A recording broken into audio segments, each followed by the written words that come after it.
Chainsaw Man é uma das obras mais brutais dos últimos tempos e por mais que a gente saiba que tem ali momentos impactantes, alguns superam tudo que a gente já viu e se tornam extremamente chocantes. Então hoje eu vou contar pra vocês 4 revelações, 4 momentos bizarros, absurdos, que chocaram a gente na história. Lembrando que esse vídeo tem spoiler do mangá, tá? Então se você já leu o mangá, vem comigo, porque depois eu também vou querer saber quais são aí os seus momentos mais chocantes, o que mais você ficou de boca aberta, literalmente. E se você não leu, mas você curte um spoiler, vem também pra você descobrir um pouquinho aí das coisas surreais que rolam por aqui. No começo do mangá, a história apresenta pra gente o passado do Denji sobre a perspectiva dele, né? Em que é contado ali pra gente que o pai dele tinha uma dívida muito grande com a Yakuza e por isso ele acabou se suicidando. Acontece que, fazendo isso para poder fugir dos problemas, todos esses problemas dele acabaram sendo transferidos pro Denji, que ficou nas mãos lá da gangue e teve que literalmente se humilhar para poder pagar uma dívida que não era dele e que não acabava nunca, né? Tudo isso pela possível covardia aí do pai dele. Só que ao longo de toda a obra, uma porta suspeita aparece várias vezes, como se fosse meio que um subconsciente do Denji, sabe? Que tentava trazer ali para a lembrança dele, no formato de sonho, alguma revelação. Só que o Denji nunca conseguia, de fato, abrir essa porta. Até que, depois que a Makima destruiu, ali humilhou, esmigalhou o psicológico dele, ele acabou abrindo, né? Acabou sendo forçado a abrir e quando ele abre essa porta, ele descobre o que tanto estava escondido ali dentro, né? E enquanto ele vai ali descobrindo, a Makima vai ali revelando e vai narrando a verdade sobre a morte do pai dele. Na verdade, o pai dele não tinha se suicidado, ele tinha sido morto pelo próprio filho, o próprio Denji, enquanto o Denji era uma criança ainda. Basicamente, o pai dele chegou lá todo empinguçado, espancou o Denji a ponto do Denji quase morrer de tanto apanhar, e aí o Pia acabou matando o próprio pai numa tentativa de autodefesa, misturada com raiva e tal. Só que lá pra máfia, não importava se o cara tinha sido assassinado, suicidado ou qualquer coisa, eles queriam o dinheiro.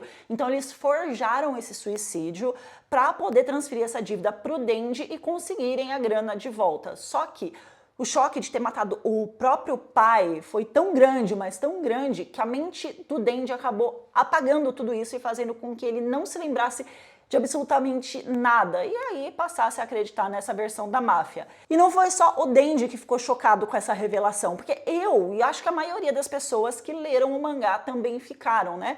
Porque a gente nunca ia imaginar que isso tinha acontecido, que o Denji tinha matado o próprio pai. A gente acreditou também nessa história, então ela tá aqui hoje no nosso 4º lugar dos momentos mais chocantes de Chainsaw Man. Aí beleza, muita desgraça rolou, o Aki perdeu um braço, o Anjo perdeu os 2, né, ficou lá hospitalizado.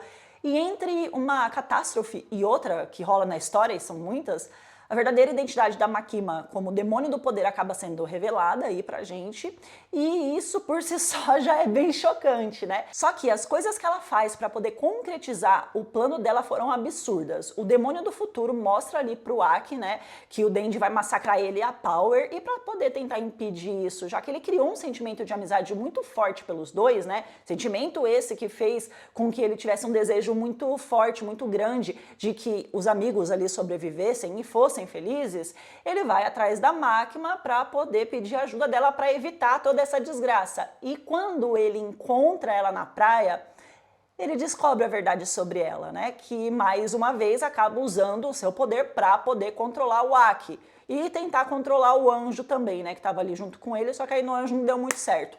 E sim, isso foi muito chocante, só que logo em seguida, depois de tomar ali uma saraivada de bala do Pistola e não morrer, a Makima transforma o Aki no demônio pistola, ele vira meio que um possesso ali, e essa parte, meus amigos, essa parte sim faz a gente desacreditar de tudo na Terra, porque ela não só faz isso, como manda ele pra lutar contra o Denji, que acaba matando o seu melhor amigo, né? Porque ele tinha um sentimento de irmão mesmo.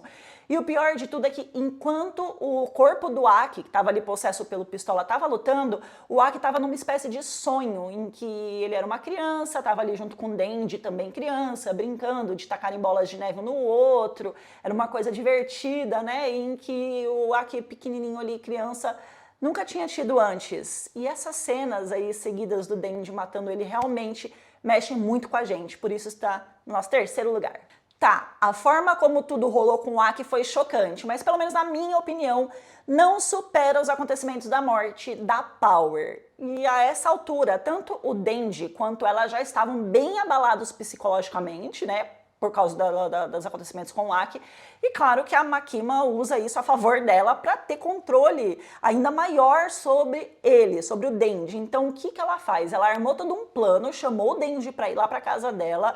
Lá ela fez ele literalmente, mas literalmente mesmo, gente, de cachorrinho, né? Porque ela já estava controlando ele e aí o negócio ficou tão absurdo que o Denji chegava a babar, como se o cérebro dele tivesse derretido, sabe? Aí a campainha toca e a gente descobre que era a Power, que tinha acabado de chegar ali porque a Makima tinha chamado ela, desgraçada. Mano, essa mulher é muito sádica, porque ela simplesmente pega o Denji, fala pra ele que vai matar a Power e faz o Denji abrir a porta pra Power morrer. Ele ainda reluta um pouco, né, com ele mesmo, mas ele simplesmente não consegue sair do controle da Makima, que é tão forte que ele chega a pensar que tudo isso é só uma brincadeira e tal. Só que quando ele abre, a Power tá lá na frente dele, toda tímida, com um bolo na mão, porque no dia seguinte ia ser aniversário dele. E aí a Makima faz pum, bang, né? Pum não, ela faz bang mesmo, né? Com o dedo assim. E o tronco todo da Power, entre o pescoço e a cintura, explodiu, né? Abriu um buraco, inclusive, na parede, não sobrou nada. E a gente só vê a cabeça dela no ar, enquanto as pernas vão caindo no chão. E aí tem aquela cena, né, da cabeça caída no meio das pernas. O Denji fica tão em choque, mas tão em choque, que o corpo dele congela, de ficar gelado mesmo. E foi uma cena tão chocante a forma como a Makima manipulou toda essa morte para poder esmigalhar o psicológico do Denji, que ela merece estar aqui no segundo lugar da nossa lista.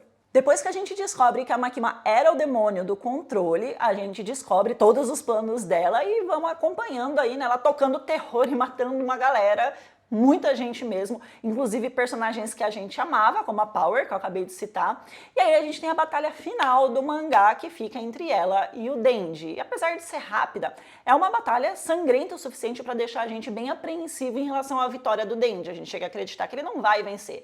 Depois que ela arranca o Pochita ali do peito do Denji, né, e tudo fazia ali aparecer que ele ia perder, ele levanta com a cabeça do motosserra na mão e fatia a Makima no meio.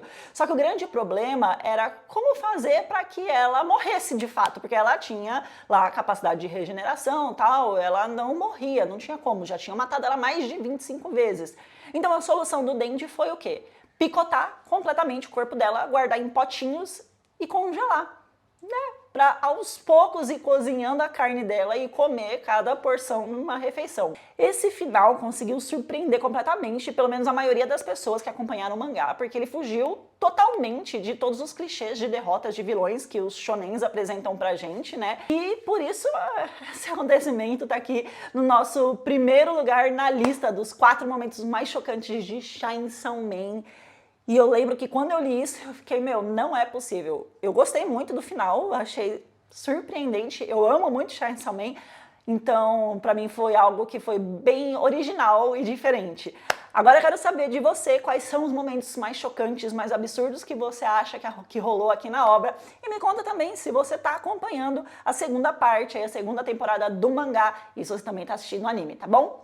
Beijos, até o próximo vídeo. Tchau!